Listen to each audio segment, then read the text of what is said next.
So good afternoon, everyone. Welcome to today's webinar on easing lockdown, practical considerations for managing and supporting staff.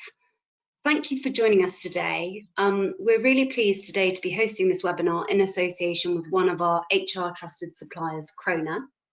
So my name is Josie, I'm Capacity Building Programmes Manager here at NCVO, and I'm delighted to be joined today by Amanda Chadwick, Speaker and Presenter at Croner, and also by Vicky Scott, HR and Operations Manager at Hackney CVS. So with the easing of lockdown and ongoing changes to our working environment and upcoming developments to the furlough scheme, NCVO has received lots of inquiries about what changes to the furlough scheme means for their organisation and how they manage staff, as well as how best organisations can ensure the health and well-being of their staff. So to help organisations address these questions, in this webinar, we're going to cover the following. So moving on to the next slide, we're going to start by hearing from Amanda, who is going to provide us with some key HR considerations for employers in returning to work. We're then going to hear from her in terms of an update on the furlough scheme, as well as some frequently asked questions, and also some ways in which organisations can support employees at this difficult time. We're then going to hear from Vicky at Hackney CVS about how they have addressed some of these issues. So we will have 15 minutes at the end for questions, so do please, as always, feel free to submit your questions as we move through the presentation. A final reminder that we are recording this webinar and it will be sent to you afterwards, and it will also be on our NCVO know-how site in our coronavirus section. You should have already received the slides. So without any further ado, I'm going to pass over to Amanda. Hello and good afternoon, and thank you for having me today. My name is Amanda Chadwick. I'm a speaker and practitioner, employment law expert, and have been doing this job for over 30 years. I really hope I help you today thinking about furlough, practical considerations, and hopefully help you with some ideas on health and safety as well. So the first thing I'd like to mention is COVID-19, your employee considerations, and what we've got to remember is your duty of care for health and safety. Employers have a duty of care towards their employees, which includes not exposing them to unnecessary risk. So quite right, you should be thinking about now, if you are thinking of reopening or you are already reopening, is about your risk assessments and not putting your staff at risk of coming back to work. So that includes not putting them in a position in which they could become infected without taking all reasonable precautions. More on health and safety later on, but it is about delegation. When you're putting all the time and effort into your risk assessments, into your health and safety policies, it's making sure that you get your staff to sign to say that they've read and understood what you've implemented. So we'll talk about that more later on. And then we've got the well-being. It really is important to acknowledge that employees will be worried about the virus, and quite rightly so, and that in most cases concerns will be really valid. In addition to having a duty of care to protect your staff with health and safety, and let's not forget health and safety, half of it is employment law, half of it is health and safety law. You'll also need to consider their well-being, remind employees of any well-being initiatives you may have, like employee assistance programs and telephone helplines, and support and initiatives that you have in place. And I know Vicky later on talks a little bit about what she's done at her own organisation. So we're going to have a poll now, and the first poll that I'd like to ask you is, because we have the furlough scheme that's brought in by the government, we're now going to launch a poll, which is, have you taken advantage of the government's furlough scheme? There's two questions, and it's just a simple yes or no. Don't feel embarrassed about answering, it's just for our research and understanding of how many people actually took advantage of the government's furlough scheme, and in a moment we'll publish the outcome of that. I'd like to also, after this, we're going to talk about furlough and the updates on flexible furlough. And just a reminder out there that flexible furlough, you don't have to take up the flexible part-time furlough scheme if you don't want to. So this is the quick poll. Have you taken advantage of the government's furlough scheme? And the poll results in a single answer were 58% said yes and 42% no. And what we also know with furlough, and there's lots of different reactions to it, some people enjoying it, some people saying that they're worried about money, people that have worked non-stop as well throughout furlough. So we've got lots of different take-ups on furlough and the reaction in well-being. So my next slide. So updates on the furlough scheme. So what we're seeing now is we've got furlough. We're coming to the end of June, and then we're coming to July, August, September, and then the end of October, the scheme finally ends. But we have actually got 4 more months of furlough. What we've seen is there's no change in June, there's no change in July to the payment scheme and what you can claim back. But what we do know is that by the beginning of July, this term part-time furlough is coming in, and we'll talk about that in a second. But from the start of August, what you will have to do is you will have to pay the national insurance contributions and the employer's pension contributions, which comes up to about 5% of the total wage costs in an average claim for the start of August. And then what we've got in September is you still have to pay that 5%, which is the national insurance contributions and pension. But what you then see is the original 80% of furlough that you could claim back, you'll have to contribute 10% towards that. So you can only actually claim back 70% of that wage. What we then get in October is you still having to pay that 5%, but you will have to pay a further 20% towards that 80% that you could have claimed back. So you'll only literally be claiming 60% back of those wages. What we also know, when the scheme ends, it will end in its entirety at the end of October. And what we must be prepared for is things like local lockdowns, which we're seeing might happen in Leicester and they're talking about today, where there might be surges in infection. So let's remind you, the scheme remains unchanged till the end of July, and then it ends at the end of October. What we've got from the 1st of July, which has been brought in a month early, is this part-time flexible furlough scheme. And this has been brought in really for those people that can't bring all their staff back at once, or aren't in a place to open up their businesses in full, and their organisations in full. So the government brought in this scheme where you can bring people back on a part-time basis. This opportunity for this starts on the 1st of July. You don't have to use it. But what we've got to remember is that the original furlough scheme had an original agreement that people signed because it was a change to their terms and conditions. So you had to have an agreement in place. The government will manage this for 5 years. The HMRC will manage this for 5 years and spot check that people used it in the right way. So in its original sense, you had to have an agreement in place signed by your employee to say they were going on a flexible furlough, on a furlough scheme. On the 1st of July, flexible furlough is coming in, so you will need to implement a new agreement, because I don't know if you remember, on the original agreement it said they couldn't work for you. They could only volunteer, but in a totally different job. In this new agreement, it will say that they can now work for you on a part-time flexible basis. So this means now that employers will still be able to claim the furlough grant, but only for the hours their flexibly furloughed employees do not work, compared to the hours they would normally have worked in that period. So from the 1st of July, what we are seeing is only employees that their employer has previously successfully claimed a previous grant for will be eligible for more grants under the furlough scheme. There are exemptions though, and that's for people that have come back off a family-friendly leave, such as paternity, maternity, adoptive leave, or served in the armed forces.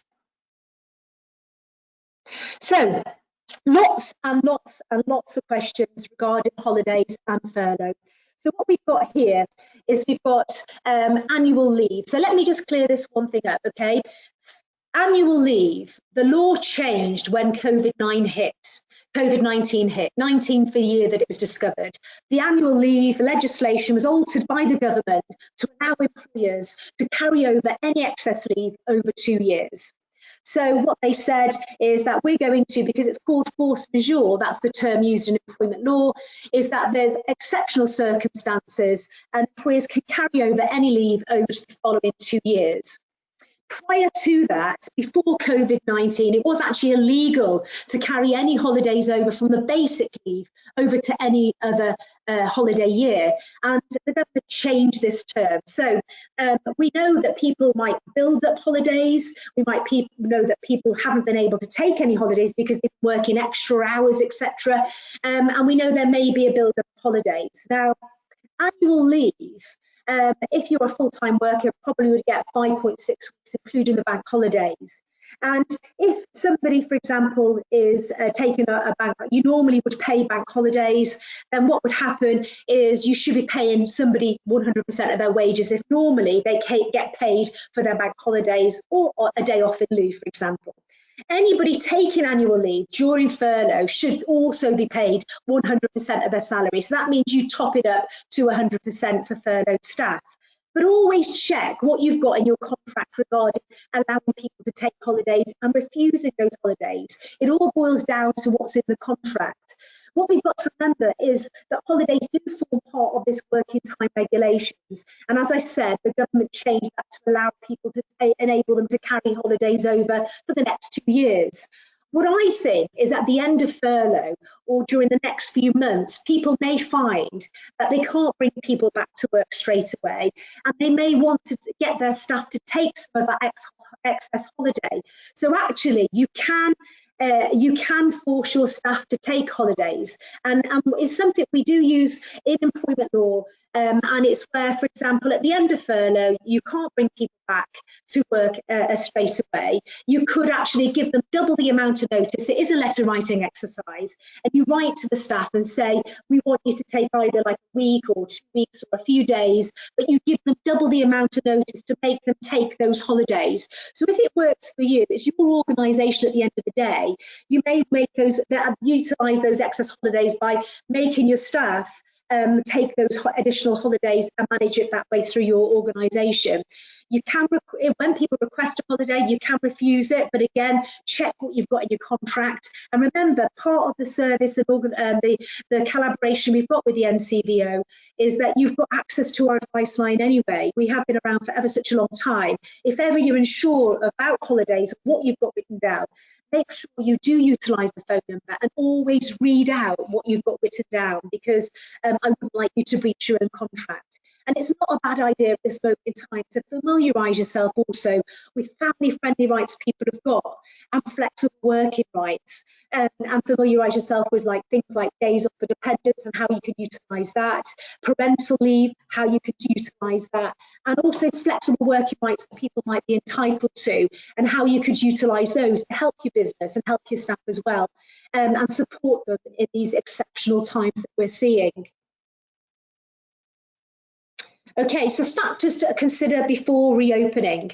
So employees may be hesitant to return to work if they have concerns that their overall conditions are not sufficiently safe. And you know, I'm not surprised that quite a few people will be, especially if they've been shielding, maybe, you know, not keen to come back to work.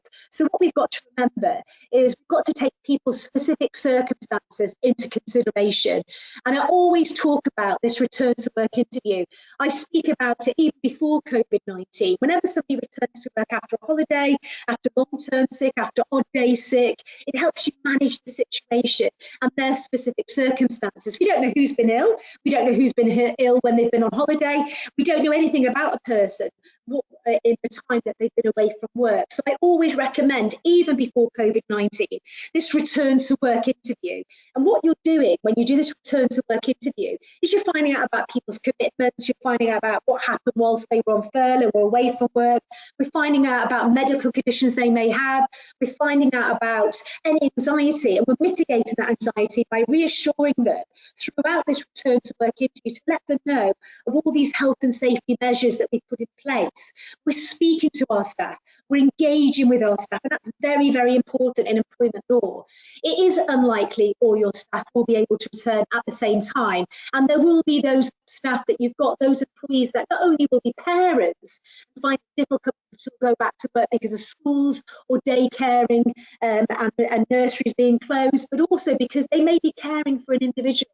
What we've also got to remember are that some of our staff may have experienced bereavement, or be struggling mentally as well. So these return to work interviews for me are essential to opening up your business, and they should be part of this risk assessment that you're doing. It's always a really good idea as well to keep in touch with people. Do return to work interviews, but also a health questionnaire prior to bringing them back to work. And always have a measured response of communication. Don't get into newsfeed frenzy and rely on a really good newsfeed that you've got that is reliable, that's real news, and it's a measured approach, that you can communicate that measured approach to your staff as well, and it comes across in any communications you've got, and also makes them feel reassured throughout the process of returning back to work. So what do we pay someone who self-isolates? So currently SSP applies to any employee with COVID-19 or in self-isolation. I always say, just double check what you've got in the contract.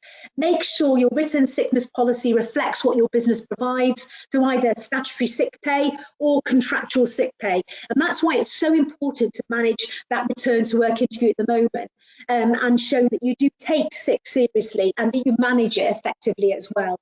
Remember, emergency legislation was brought in to enable employers to recover statutory sick payments for coronavirus from the government. This opened up on the 26th of May and only applies to people in organisations that employ less than 250 staff and to a maximum of 14 days. What we've got to remember is communication, return to work interviews, medical conditions, and also pregnancies. I need to know if you're pregnant. I need to know if you've got a medical condition. So not are we only doing the health questionnaire, but we're also having statements within our handbook that delegate responsibility to our staff to tell us if they've got a medical condition, to tell us if they're taking tablets, to tell us if they're having counselling, to inform us if they're pregnant. You know, it says something like, if you are pregnant, you have to let us know written at the earliest stage possible so we can implement our health and safety standards. You don't want to bring somebody back into business, into work at risk if they're pregnant. You don't want to put them in a business where they might be lifting stuff and, you know, might lose a baby.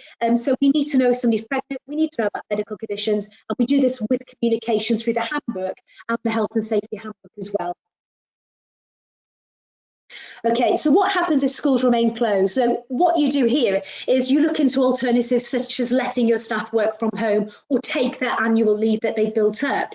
Explain how pay and working applies over this period. So again, it's this communication and employee engagement.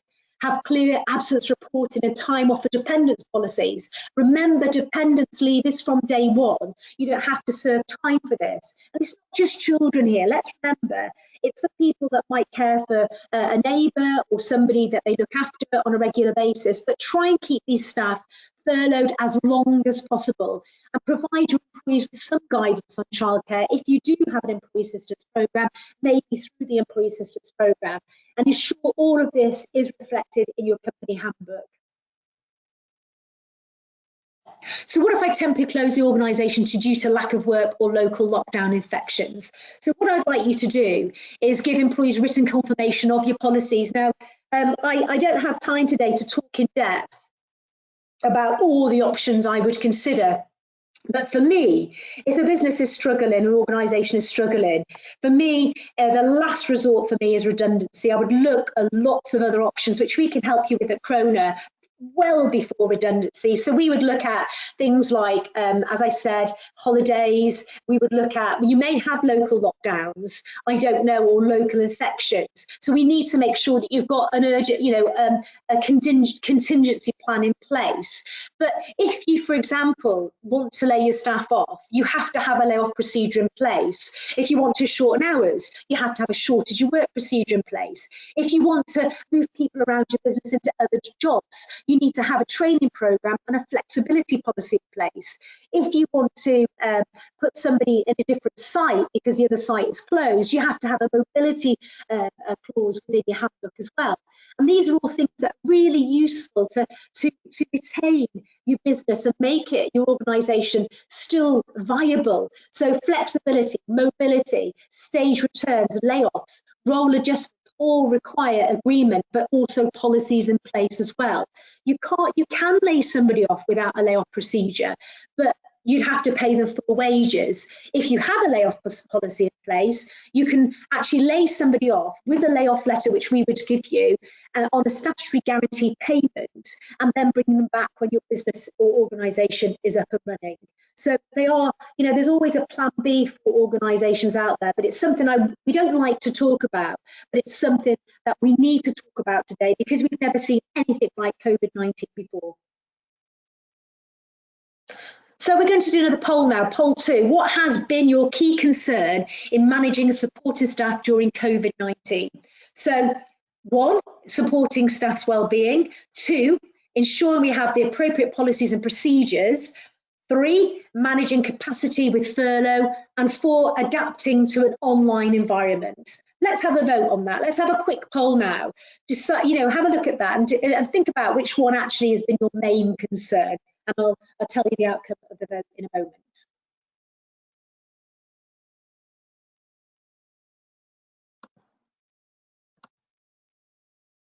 So I don't know if we've got the results of that poll. Yeah, so here we go. We've got 46% of the people listening today were worried about their staff's well-being. And people are worried about money. People are worried about all sorts of stuff, and negotiating with landlords, landladies, ensuring, you know, they're worried about people being isolated at home, working from home. So, you know, food for thought there. Ensuring we have the appropriate policies and procedures in place, managing capacity with furlough 11%, and adapting to an online environment 30%. And that's something that a lot of businesses have had to adapt to. So let's get to the next slide. So how can I support my employees during this worrying time? People will be worried about stress. They will be worried about anxiety. They'll be worried about money, financial concerns, family-friendly policies, what they're entitled to. They will absolutely be worried at this moment in time about redundancy and being laid off. There'll be medical concerns, there'll be bereavement concerns, harassment and victimisation, and people on layoff, all those, as I said, going through redundancy. So how can you support them? You may put an employee assistance programme in place. I'm not sure if you've already got that, but if you've got it, remind your staff about it. If you don't have it, we can help you collate telephone numbers that you might put on an email sent around to your staff, communicate with your staff whilst they're off, while they're at home, working from home. Keep in touch with them. If you do have staff working at home, you should actually have a home worker policy. Every single business and organisation in the UK should have a stress policy in place anyway, legally, and it's keeping in touch with the staff. It's showing what you can do.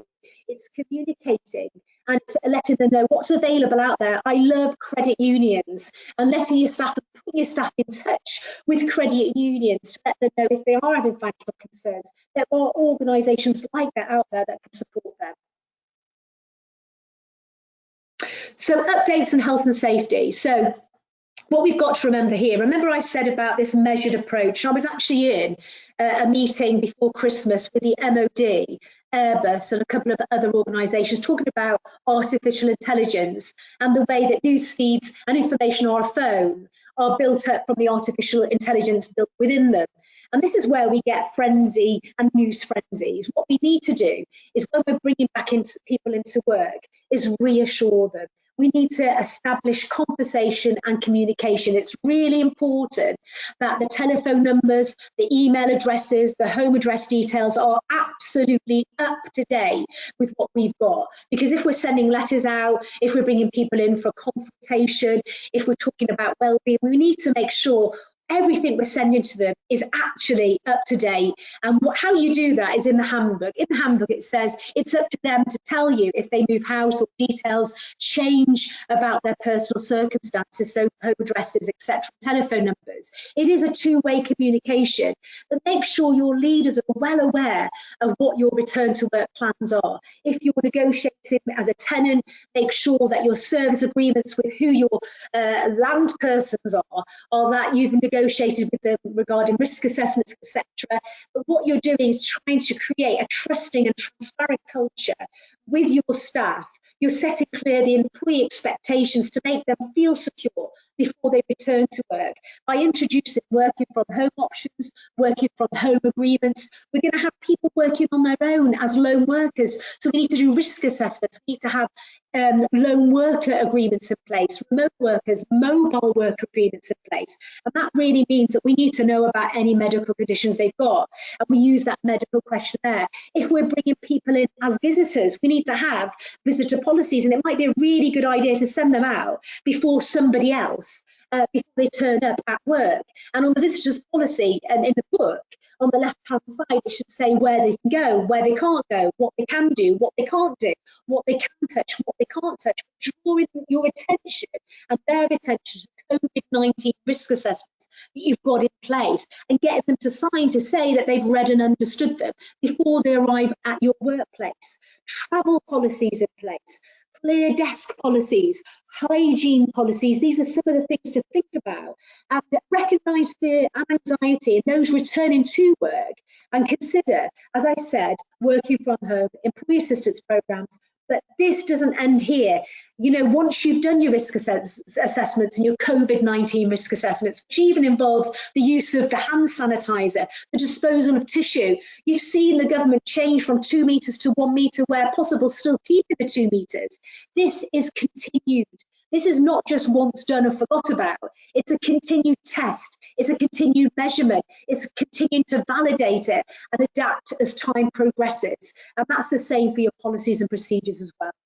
So what we've now learned, and if you've ever seen me speak live, and I know we should have done a webinar just before lockdown, a seminar, sorry, you'd have got the chance to meet me face to face, but I want you to take a thorough analysis of existing policies to include any adjustments that you've had to make because of recent legislation. Some of those policies might be things like attendance policies, notification of absence, how they keep in touch while they're off, holidays, how they request it, how you pay that time off, even withholding pay if they don't keep in contact with you, remote working, home working, mobile working, working hours, maybe starting and stop times, breaks, lunch times, flexible hours and staggering those work hours may need to be looked at, timekeeping, leave policies, including notification when somebody's off sick, not waiting to find out off Facebook, for example, travel policies, including business and personal travel. And also, let's not forget that huge 4-letter word, GDPR,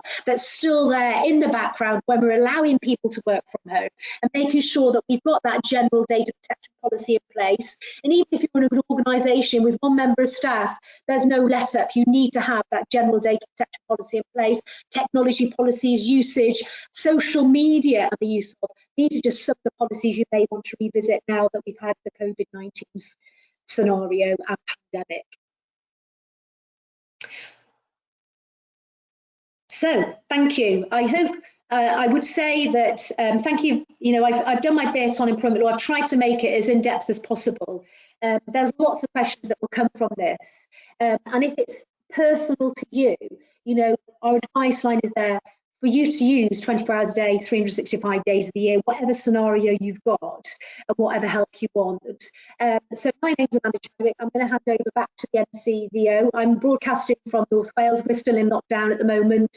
Little different situations all throughout the country, but I want you to be prepared for local lockdowns, contingency plans, emergency plans. Once furlough ends at the end of October, what have you got in place just in case? And try and utilise the stuff that I was talking about. Thank you. I think we're going to hand over now to Vicky Scott from Hackney CVS. Hi, thank you. Yes, so my name's Vicky Scott. I'm the Operations and HR Manager at Hackney CVS, and my role covers IT, HR and governance. Simon Jones, who's the head of policy at Mind Cymru, has said recently that the coronavirus pandemic is as much a mental health crisis as it is a physical one. So well-being is therefore more needed than ever before. And it's important that we have an ethical and a legal duty of care to the people that we work with, and therefore to put their well-being first. But it's also vital for productivity and efficiency. We all have an important and urgent job to do at the moment, but we can't do that if we're stressed and we're not taking care of ourselves. But it's not really easy to know how to go about doing that. So Today I'm going to share some of the things that we've been doing at Hackney CVS and some of our plans for the future. So first of all, when lockdown happened, the first thing that we did was our CEO, Jake, sent out an email just telling everybody to put their own well-being and the well-being of the people that they care for first, and not to feel guilty if they couldn't put their whole attention to work. So I think he really set the tone for that. We also set up a new team to deal with well-being issues in general. And we've done all sorts of well-being activities. So you can see on the screen, we've got some rather lovely looking food. And this was the results of a photography competition that we held.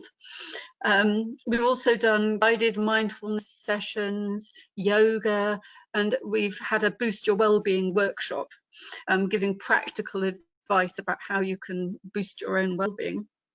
We've got a Trello staff notice board, and we've got lots of different wellbeing resources on that. And I send out a weekly wellbeing email as well. We try to make social spaces online for people to chat. And because people need different skills during lockdown, we've put together a tips document for line managers about line managing remotely. It's so important, as Amanda said, to find out what your staff are feeling, how they are. So we've done a staff survey about working from home and about returning and what their thoughts are around that. And also a display screen equipment risk assessment for all home workers. And really importantly is staying in touch with furloughed staff. I've heard some horrible stories about people going on furlough and not hearing from anyone for 3 months, and that doesn't help build teams. So as we start to think about returning to the building, thank you, of course staff need to feel safe. And consulting on your risk assessment is really important. You can see on the screen my lovely yellow lines that I did a few weeks ago for our partial reopening. So I have been enjoying myself at work. So going forwards, and this is where it gets interesting. So I think that returning to work is as significant a change as leaving was in the first place. It's a wonderful opportunity, almost once in a generation opportunity to embed staff well-being. But the question is how? I think it's much harder to manage the return than leaving was, because we've all been through so much change, and certainly here in Hackney we've lost too many people in our community, and this is going to take time to recover from. So lockdown has obviously taught us quite a lot, not least the fact that we can deal with abrupt change, and that we can do online meetings and we can work from home. And I think it's time now to seize that opportunity. I don't think there's any excuse not to offer flexible working and home working if people want it. Finding out how our staff and volunteers is going to continue to be just as important. There's quite a good survey, a short survey from What Works Wellbeing, and you can do that with your staff, and you can also benchmark it nationally, which would be really interesting to do. That ask them, you know, how they're feeling, but how they want to be kept in touch with and what activities. So returning to work is an opportunity to rethink the work environment to support well-being. So most of us haven't been using our offices, so now it's an excellent opportunity for a clear out and a fresh beginning. On the screen there's a photo of my plants that we've taken cuttings from some existing plants, and we're growing some plants so that when staff do return fully, we're going to have a lovely green office. Also, we're thinking about how we arrange our desks and what we want to stop doing and what we want to start doing. So rather than one-off sessions like we've held in the past, we're interested into finding out how we can actually build wellbeing practices into work life. For example, by perhaps spending a few minutes in each meeting asking how everyone is, or taking part in a really short guided mindfulness session.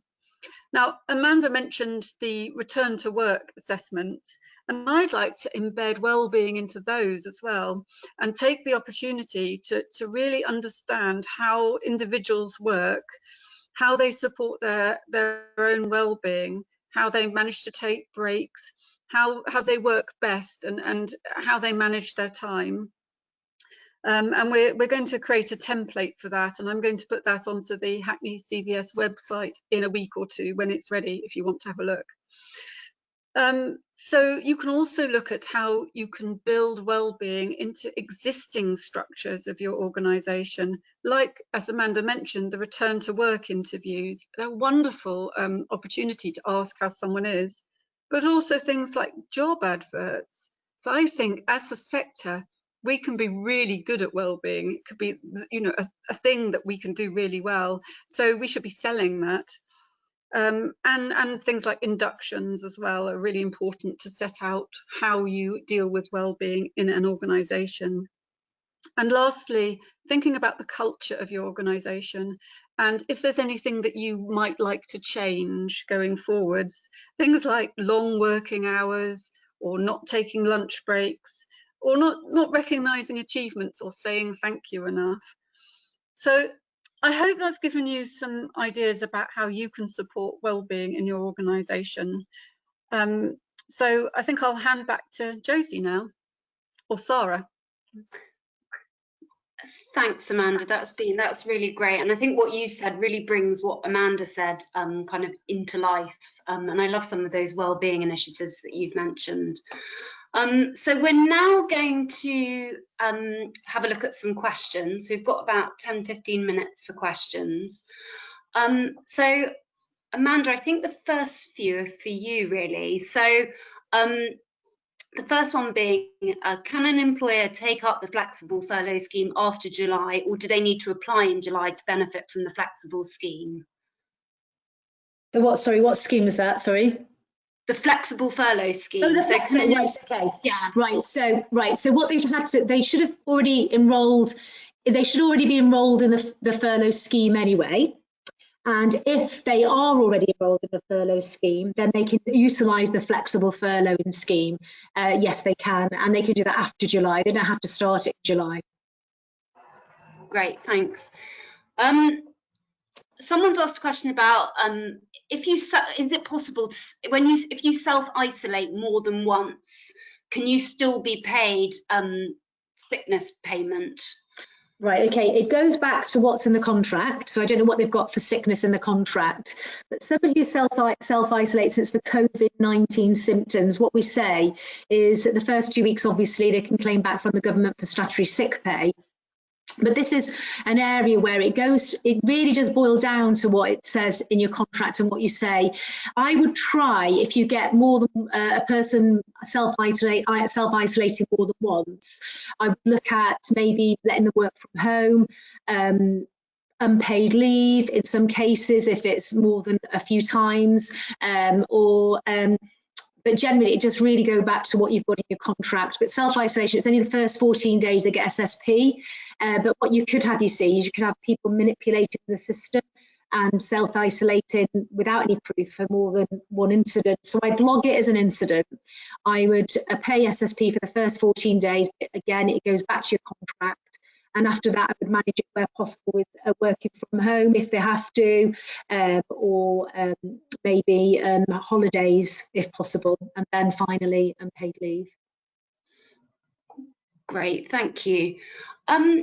Vicky, just one for you really. You talked about that your organisation has sort of tips for line managing remotely. Can you give any tips now for how people might do that? Well, yes. There's a lot around working out how it's best to communicate. So people have different tolerances for different ways of communicating. So some people like to do it on Zoom, and some people like to do it by telephone, for example. So it's working out what's the best for that particular person, but also being really clear about, as you would do normally, I suppose, about expectations and objectives. So what is it that that person's supposed to be doing? We did a webinar last week at Hackney CVS, and somebody on the webinar said that their line manager wanted to know what they were doing every single minute of the day, and that does not help to support well-being. I think you have to have the structure in place so that you can give people autonomy and you can trust them so they get on with their work in the way that they need to do it.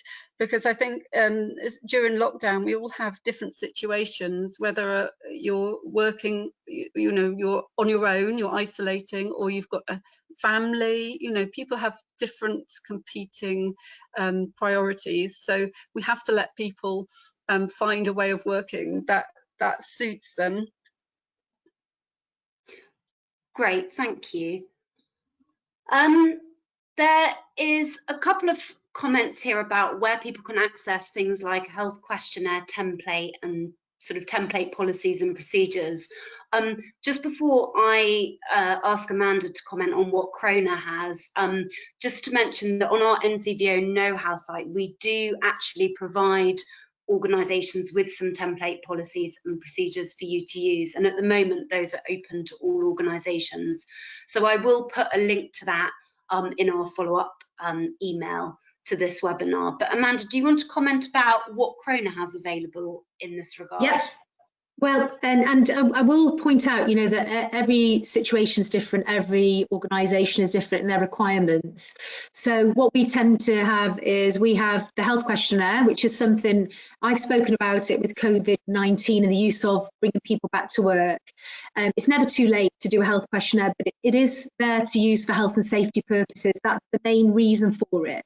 And just a reminder also for anybody taking a new employee on, you can only ask about somebody's health when you've taken them on. So just want to remind everybody about that. The health questionnaire is used when you've offered somebody a job, not before you have, because it could be discrimination.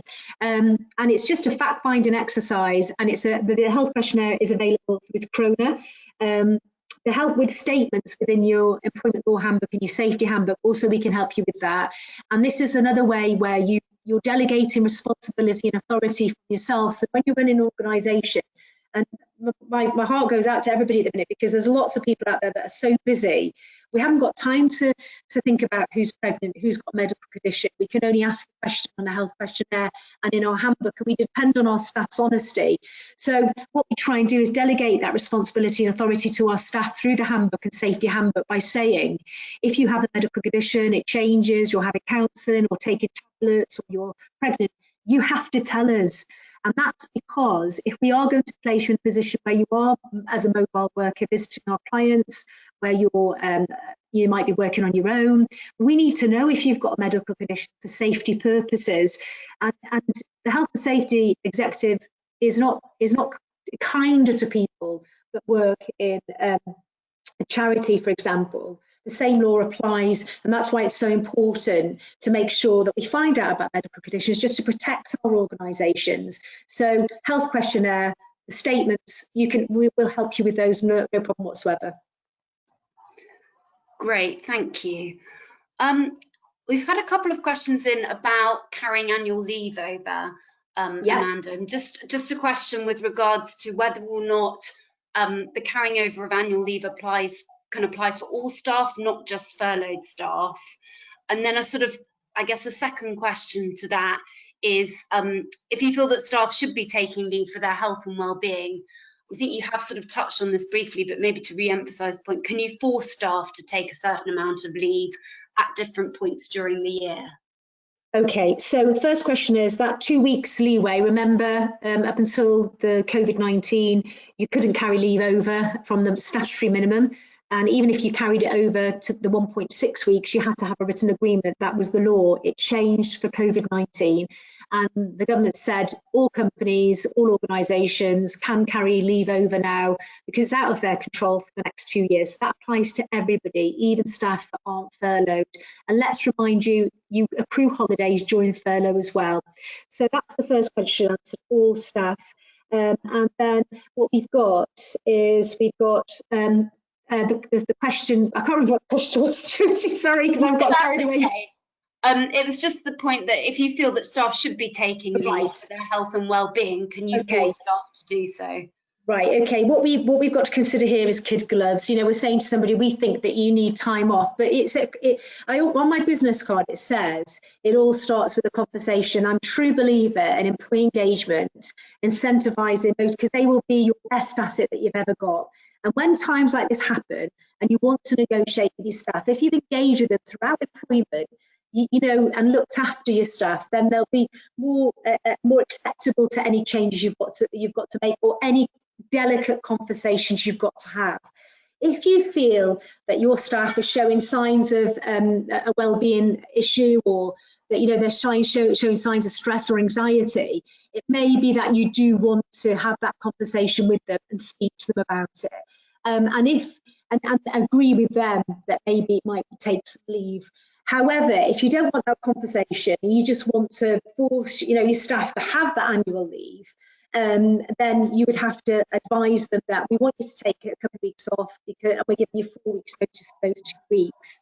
And it is a letter writing exercise. And I want to remind everybody, the reason it's a letter writing exercise in law, that's part of a defence documentation. People don't like letter writing, but it's part of defence when it comes to law. And so I think that the people listening to me today would be able to achieve that by having a conversation with somebody and identifying through a return to work interview or a weekly interview with their staff that there is a wellbeing concern, and maybe highlighting it. And if I could just go off on a tangent just for 1 second, I worked with a company a few years ago that had a lady that worked for them who was going through a really difficult personal time. And the lady said, the owner of the business said she was finding it really, she didn't know how to approach this lady. And without giving intimate details, she'd had a baby, her husband had left her just after she got pregnant quite quickly with another one. She was struggling, and it really was down to having a conversation with a member of staff and saying, how do you feel? And maybe offering that time off, but you know, and offering that time off and the option of having some paid time off, or maybe paid sick leave if you think it is a wellbeing issue. It might not be forcing them to have the holidays as an option. It might actually be saying, you know, you need some time from work to take time for yourself, and enabling them to have some paid sick leave maybe. That's another option. Does that answer the question? Great. Yeah, that does. Thank you. I guess this is a similar question in a way, but what an individual is asking about if an employer has children and they have therefore childcare responsibilities, and they say that they can't return to work, but there is actually work that's there for them, what would you recommend doing? I would look at, I think that was answered in the slide, wasn't it? It was where possible, working from home arrangement. It's having it's that conversation to find out actually what level of support have they got? Have they actually got support? And having a look at, and there is a problem with the schools at the moment, and opening up and maybe not feeling comfortable sending your child to school. So people might wait till September, but they've still got a job, and they're still contractually obliged to the employer, aren't they? So it's first of all looking, can they work from home? Then it's looking at family-friendly rights that might be utilised. For example, one brilliant family-friendly right that I like is parental leave. And I want to remind you, it's your organisation. Everybody listening to me, it's your organisation. You can do what you want in your handbook as long as it's reasonable. The law says parental leave, I could only request parental leave if I've got 26 weeks service.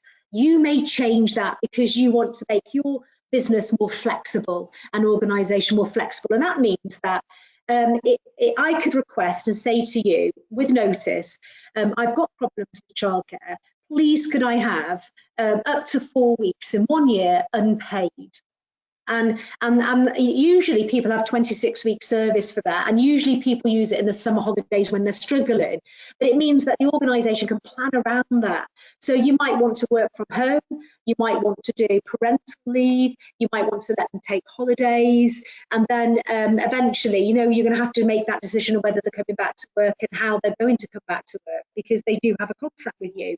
They're contracted to work for you, and that's the arrangement you both entered into when you issue the terms and conditions. It is the basis of the employee-employer relationship. So you've done as much as you can, but there will be a point where somebody will have to come back to work and look at other arrangements, and then you have to take it to another step then. Great, thank you. We have one question here about distinguishing. Is it important to distinguish between what they've called site risk assessments, and also individual staff return to work assessments? I suppose it's just distinguishing between the two, and what is that distinction? Yeah, so what you have is so the steps I would take, I'll just quickly, so you do your return to work interview, so you might do that virtual, you might do it through email, and you do your return to work interviews, and it is about mitigating anxiety. You're going to have people that are desperate to come back to work, people that are reluctant, quite genuinely, because they might have been shielding and now they're off shielding at the end of July in England, and then you might have people that really might be trying to get a few extra days out of you. We will have that pool of people as well. So it's the return to work interview, it's the health questionnaire, it's letting them know about your risk assessments you've done at your organisation, and everything, the one ways, the separate entrances where possible, so reassuring them about that. If you're sending them out on site as well, so they're signing for the COVID-19 risk assessment, and they're also getting safety guidelines of which they have to adhere to, and they're signing to say that they've read and understood it, and that they're going to adhere to the outcome of the risk assessments of what they've got to do in the new practices. But then also what you've got, if you're sending any of your own employees out on other people's site or visiting premises, then you need to see what the other people have done for their risk assessments, and your staff will have to have access to them as well.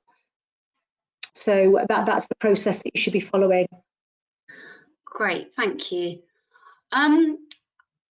We've got a couple of minutes left before moving on. So I just wanted to really ask you, both Amanda and Vicky, this question, which is, obviously there's so much kind of guidance and suggestions out there. So what are the kind of 3 places that you would suggest people went in order to kind of find out what they need to do with regards to supporting their staff in returning to work? Where are the 3 places you would suggest people go?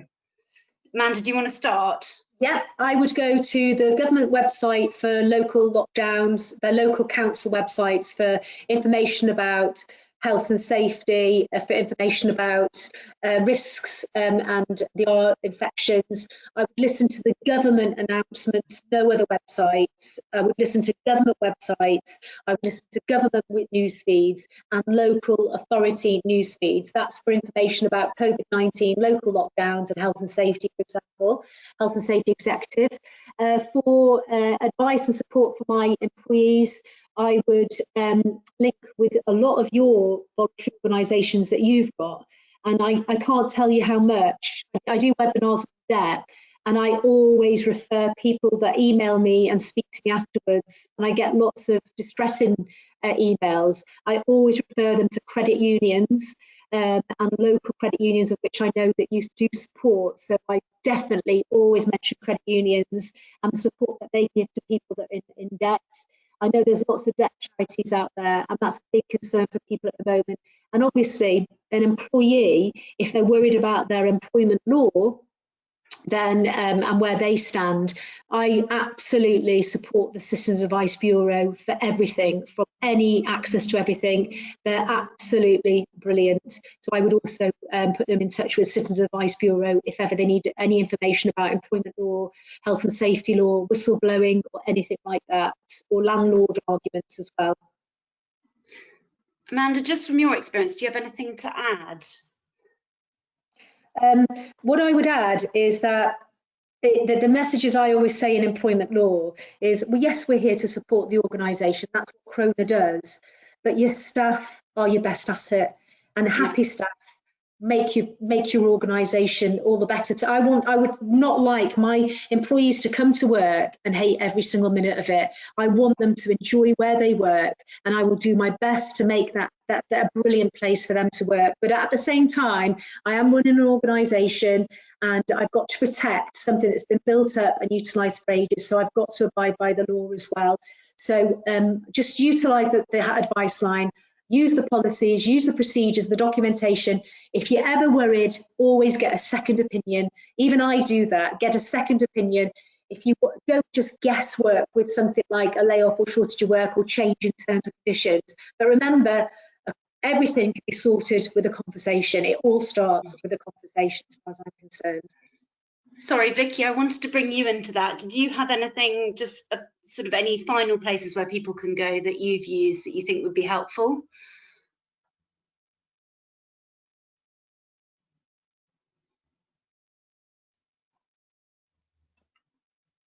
I can't hear Vicky at the moment, so I think we're going to move on because we've only got 2 minutes left. So I just wanted to, before I kind of close off, just as always, kind of point you in the direction of some practical support and resources. So moving on to the next slide. So I think I've already mentioned our NCVO know-how guidance site. As mentioned, we do have template policies and procedures there. We are doing our next webinar, which is happening next week, is going to be on the UK Civil Society Almanac data and what the latest data tells us about the challenges that charities are facing now and in the future. So do join us for that.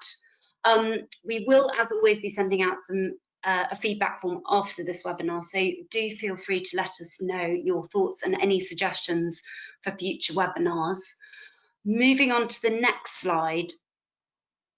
So I've just highlighted here, and you should have got these, but and some of them Amanda has already mentioned, as has Vicky. So do please feel free to use the Croner Business Helpline.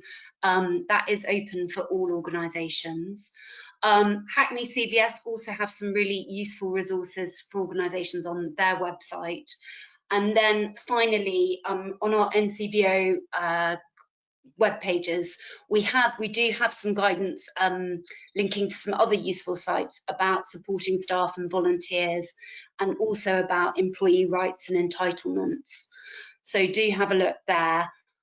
Some of the health and safety guidance that we mentioned in this webinar, we did refer to in a webinar that we did last week on legal and practical considerations for returning to work. So if you weren't with us last week, then do have a look on our NCVO know-how site for that webinar. I think that's it for today, but as always, thank you so much for joining us, and I do hope we will see you again next week. And a big thank you to both Vicky and Amanda for really great presentations and for answering our questions so coherently. Thanks again. Bye-bye. Thank you for having me. Bye.